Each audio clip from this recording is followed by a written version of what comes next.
you can easily click user, then click add new.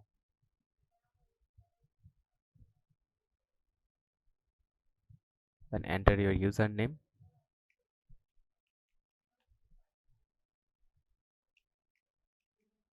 user email,